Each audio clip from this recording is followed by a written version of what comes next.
you also got to understand it was shocking.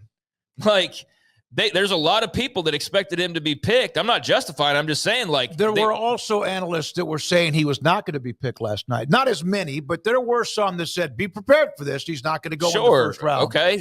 Fair play to them. But I'm just saying, like, the longer that draft went on and the more he was sinking, that was the story. That was the Aaron Rodgers sitting in the green room. I mean, he's just fortunate he wasn't in the green room. Mm-hmm. He's fortunate they decided to go to Canton and make their little creative playground for him to sit in. And that ultimately didn't work out well for him either, but thank God he wasn't in the green room for his sake, right? Because that camera never would have left. Will Johnson and Jalen Milroe were still there. Yeah, they were still hanging out, but we saw them less and less, as it kind of became clear. And then, but like, yeah, I mean, I'm totally with you, but I was shocked to not see him get picked in the first round. I really was. So I was kind of hanging there on the picks going, damn, is this really going to happen? And sure enough, you get there with about 5 picks left and you go, damn, he's really going to go totally undrafted. Yeah, and that's even after New York went back up in the first round. And then you're like, okay, then to like kick him in the nuts, they take Jackson. That's not why, but then you say, okay, they're going to go back up and pick a quarterback, and it's Jackson Dart. For his sake, I hope that his name is called. I know a lot of people, there's anti-this and that with Dion or the Sanders or whoever, even with Shedeur.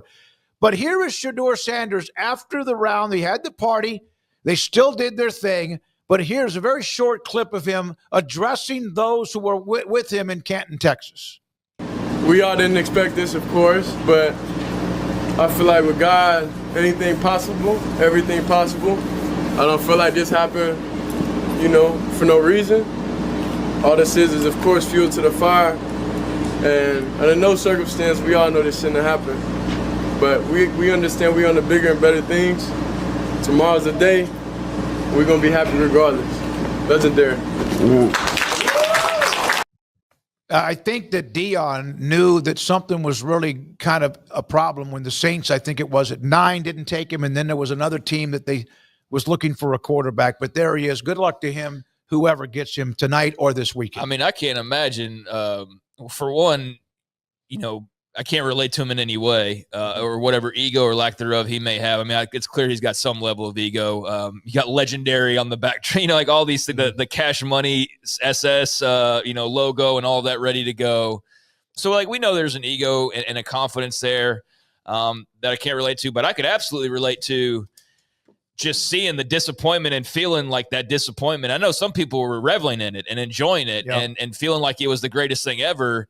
And part of me, like the little devil on one shoulder, was like, well, this is humorous to some extent, like given the characters involved and like all the talking and this and that. People are pulling receipts on Dion from from whenever that was, like a year ago, talking about a top 5 pick. Yeah, he's talking about his son being a top 5 pick and talking down to another guy. Like, you spent hours selecting your patio sofa. Choosing that grill would have taken weeks. Probably your car needed way more time. For sure, you would have spent months mulling over that pool of yours. Protecting your prized possessions needs no time, though. Just visit coversandall.com, create a custom size per your requirements, pick a fabric, and personalize your cover. And leave the rest to us. Premium protection for all that you love.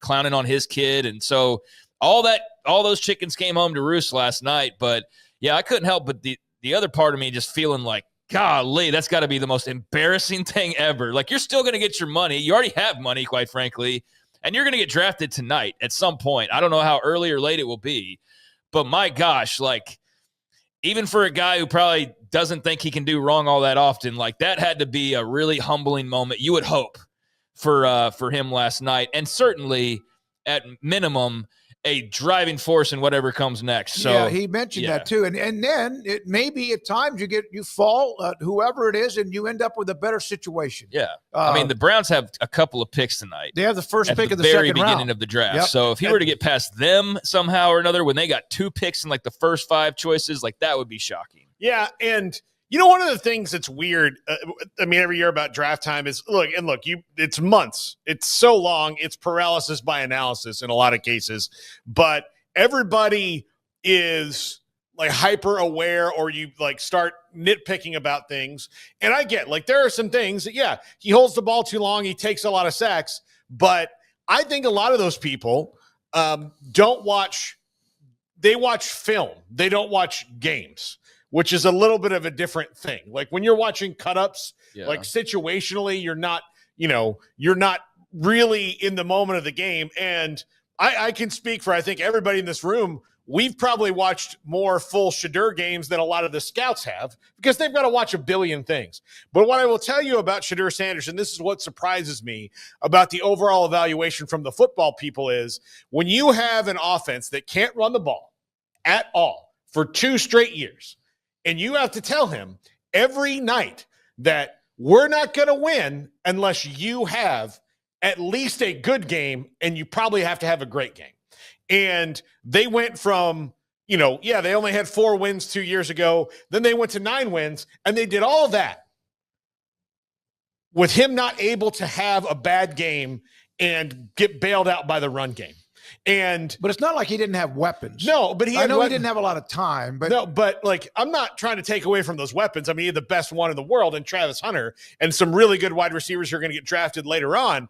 But what I'm telling you is that if you look at, Cam Ward had Mark Fletcher and Damian Martinez. So if he's ever off or, not hitting the zone, they could turn around and hand the ball off. Jackson Dart had Quinshon Judkins for a year. He had 3 different good running backs last year. They could run the ball. And those are the 2 guys that got drafted ahead of him. He did not have that luxury.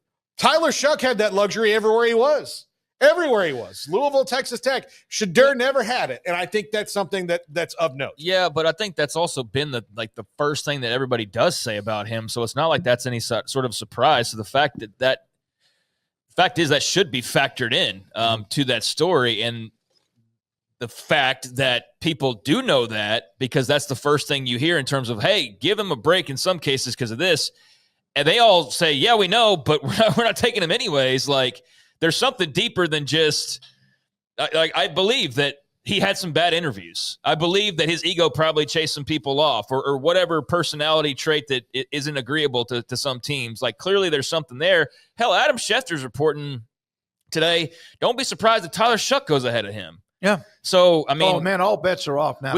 So, we don't know how far he could slide. But I agree with Paul in that the dude's a talent. I don't think he's just some bum that somehow took Colorado to 8 wins and it was just on Travis Hunter and Travis Hunter's shoulders alone. I think he's a player that's got a lot of potential, but there's clearly more than just, is he a good player? Is he not? That's coming into play. And look, this was the weaker draft class. All along it was said that there's 1, maybe 2 first-round quarterbacks. There was 2, and there was barely 2, last night. So it's not surprising when you look at it from that standpoint, but I just think all of the hype and a lot of that self-generated, that came back to bite him in the ass last night in a major way. Halloween. Thank you, Craig and Paul. Halloween. Sanders is too much attention. NFL teams don't want that in the locker room, especially. And then when you're not very talented, I think you put up the trash can in that particular game. Okay. Some don't. Others don't care. My God, you have diva wide receivers. There's 32 teams. And look, this year of those 32 teams, only about 6 of them genuinely needed quarterbacks of the future. Cleveland, New York, Vegas, but Pittsburgh, but Vegas has Geno Smith. They're paying a bunch of money to. Speaking of Geno Smith, go ahead, finish. But some of them, Seattle is a team that would make sense for me to draft him at some point because they have Sam Darnold, but they just committed a bunch of money to Sam Darnold. So, well, that's the thing is there's a lot of teams that don't really need a starting quarterback right now. Yeah. If you look around the league, a lot of guys have just freshly drafted people or they have veterans in place. So there's not really an ideal set. There's not a bunch of landing spots you could possibly. I think he'll go to the Browns right off the top tonight. I do. I think that they've got 2 picks in the first 5, right? As first 4 or 5. I think they'll draft him, and this will end pretty quickly tonight. But if they don't, then my gosh, how long does it go? Kim Coulter, 2 rounds tonight, by the way, so another 4 picks tonight. Kim Coulter, he texted me this last night that he thought Shedeur was kind of a Geno Smith. Geno Smith turned out to be a 10-plus year veteran and has started recently, and back and forth, the former star at West Virginia. And Geno Smith had some growing up to do, too. Yeah, he did. He did. Well, now, the Raiders go get him to be their starting quarterback for Pete Carroll rather than draft a Shedeur or do something along those lines. So, yeah, I mean, I think he'll turn around and probably have a pretty good pro career, but given all of the buildup, all of the talk from his side of the fence and then the other side of the fence, there was a lot of just people eating that up last night and enjoying every moment of that. And on his side, I mean, obviously that was one of the worst nights of his life. And you hate to see that for any guys, but maybe it humbled him a little bit. If not, nothing ever will. That's for damn sure. But it's certainly either way, it's going to drive him, and we'll see what kind of a player he turns into. I'd expect we hear his name pretty early tonight, but that was definitely one of the major stories from last night. Everybody has probably had a time in their life where they feel like everybody's looking at them because of disappointment or because of failure or both or whatever. Think about it when it's the entire country. And again, he also likes that limelight too.